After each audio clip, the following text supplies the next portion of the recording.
Saya sih sebenarnya lagi nyari seseorang untuk nanya mengenai kemarin, masih ingat gak sih di obrolan malam kayak kita ngobrol sama beberapa menteri untuk cerita di balik kesuksesan KTT G20.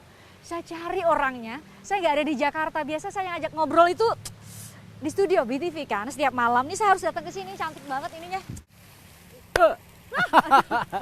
Wah, ini orangnya yang saya cari. Bagus gak? Ini bagus banget kan? ini di belakang kita. Ini apa Pak Ini Erik? kita di Solo atau di mana ya? Makanya saya juga merasa agak-agak kayak di Eropa Prancis gitu ya. Atau di Eropa. Ini taman Mangkunegaara di tahun 1920-an. Jadi direkonstruksi. Kita bangun kembali karena kita BUMN percaya bahwa aset-aset bersejarah seperti ini harus kita lestarikan. Karena jangan sampai budaya kita hilang. Ya, kita Indonesia maju, G20, tapi nggak punya budaya, mau nggak? Nah, nggak mau. Nah, ini yang sebagai kita harus generasi jaga. muda. Nah, di sini salah satunya bagaimana objek tadi dijadikan wisata supaya ini bisa terus terjaga. Nah, ini ya. Jadi cara Pak Erik untuk melestarikan budaya itu bukan hanya sekadar memugar ininya, tapi dengan cara ya bisa dikomersilkan seperti ini justru itu. Ya. Dan kebetulan Kanjeng Gusti sebagai tentu yang dipercaya hari ini di sini, dia juga mau menjadi bagian bagaimana kebudayaan ini, aset sejarah ini menjadi sesuatu yang harus dijaga bersama. Itu yang harus kita lakukan. Akhirnya jadilah ini ya, cakep banget. G20 yang terpenting apa? Jangan selesai G20 ya sudah. Justru dari G20 itu ketika kita sudah mensejajarkan kita dengan dunia, waktunya kita berkompetisi dan menang. Loh iya dong. Kalau nggak buat apa G20 loh?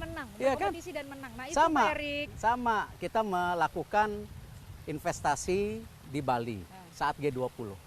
Masa saya G20 sudah ya enggak lah. Paling Orang tidak balik modal nggak ya? Nah, gitu. paling tidak di G20 itu Bali menjadi tujuan wisata yang hijau. Ada mangrove-nya. Ya, ada mobil listriknya. Ada ekosistem yang dibangun supaya setelah G20 ada keberlanjutan. Ini Iya nih, kan? saya belum nanya banyak mengenai kesuksesan KTT G20, seorang Erik Thohir sudah menjelaskan. Jadi biasanya saya ajak ngobrol malam-malam di Jakarta, saya datang siang-siang panas-panas ke Solo itu worth it lah nanyanya. Worth it lah. Nah, mungkin bisa cerita secara komprehensif, semua negara bilang, wow, saya sudah ngobrol dengan Bu Menlu ya, Bu Retno bilang, semua negara tuh jadi melihat Indonesia, masih sejajar, Pak Erik bilang tadi ya, kita jadi sejajar dengan negara-negara lain. Tapi poinnya itu, mungkin Pak Erik bisa cerita, lobby-lobbynya itu kan semua kepala negara yang datang itu kan punya kuasa ya, pemegang kuasa di negara masing-masing, tapi kok bisa dalam tanda petik tunduk kepada kita, ada leaders declaration, mau ikut dibawa kemana dan mengikuti protokoler kita. Satu, kita mempunyai pemimpin negara yang sangat ya dihormati dunia. Bagaimana presiden kita Pak Jokowi bisa ke Rusia, bisa ke Ukraina, bisa diterima baik di Amerika, ke Cina, ke Korea, ke Jepang. Belum lagi negara-negara yang hari ini agak panas di Timur Tengah, tetap menerima, mau Saudi, mau Kuwait, mau Qatar, mau UAE. Itulah figur yang memang kita miliki. Jadi beliau ini sangat dihormati. Yang kedua tentu kerja keras dari semua kementerian, ya, Kementerian Keuangan, Kementerian Luar Negeri, kementerian-kementerian lain. Nah, kita bergotong royong. Kenapa? Jangan ada ego sektoral. Jangan sampai ini semua cari panggung sendiri-sendiri. Tidak. Panggungnya itu Indonesia. Dan panggungnya apa? Bapak Presiden kita, pimpinan kita yang memang mempunyai kekuatan sendiri. Nah, kita sebagai pembantunya harus memastikan ini mendorong dan sukses. Itu yang kita lakukan sama-sama. Pak Erik sendiri sebagai nahkoda dari semua BUMN kan kalau dibuka tuh dibedah lagi kan ada transisi energi ya, transformasi digital sama pembangunan infrastruktur kesehatan. Semuanya tuh ada di BUMN. Jadi ya, kalau mau ditanya begini. Jadi kami tentu ditugasin ada 3. Satu, bagaimana kita memastikan support infrastruktur, ya, logistik gitu. Lalu kita juga ditugasin bagaimana memastikan tadi yang namanya pemberitaan, PRing semua, marketing, dan yang tidak kalah pentingnya tadi kemitraan. Kalau kita lihat apa sih yang kita lakukan, bayangkan jalan tol kita renovasi, lihat jadi bunga-bunga, mangrove kita juga bantu. Lalu kita lihat airport kita, yang tadinya sekedar airport sekarang kita jadi airport agak ada tempat seni, lihat dong, betul. Itu indah loh. Semua kepala negara lewat pasti lihat. Ngelihat ini seni gitu, airport kita. Lalu kita juga yang tidak kalah pentingnya PLN, jangan sampai mati lampu dan harus jadi green energy, ya kan? Lalu WiFi, 5G kita sudah lakukan. Belum lagi yang lain-lainnya yang tidak bisa saya sebutkan, itu bagiannya. Terus untuk daripada pemberitaan ini kita kan dijadikan yang namanya TV Pool kemarin. Itu dari Telkom, ada C Today ya, itu mereka membantu, bukan mereka menguasai, membantu. Supaya apa? Kembali akses yang bisa diberikan semua media ini menjadi bagian dari kita. Jadi kami Ya. bisa amplifikasi semua Ya, media ya. dan memang gini loh, Pak Presiden ini standarnya tinggi ya. Ini standar tinggi. Nah, ini semua Kayak menteri contoh, cerita begitu tuh. Contoh 17 Agustus itu kan dirubah sama beliau. Akhirnya kita di Kementerian BUMN diminta melalui Telkom, melalui Sutidi menaikkan bagaimana sekarang bisa melihat pesawat terbang, video-video yang langsung live itu ya kita memang kan itu perlu backup dari infrastruktur fiber optik apa. Nah ini kita dorong. Jadi sama, bagaimana kita melakukan tadi pemberitaan ataupun liputan menjadi sesuatu yang wah. Ada artnya ya, Dinner. ada kreatifnya. Wah makan malam, itu kan sesuatu yang kebayang-bayang. Itu bangga banget ngelihat kepala-kepala negara pakai kain endek ya dari Bali. Wow. Nah, yang terakhir tentu kemitraan kembali. Kalau kita spend uang, ya mengeluarkan uang kan mesti ada yang ditarik kembali. Ada returnnya dong. Alhamdulillah kita tanda tangan itu selama ada yang namanya BUMN International Conference, ya lalu juga ada B20, itu kita kerjasama 12 miliar US dollar.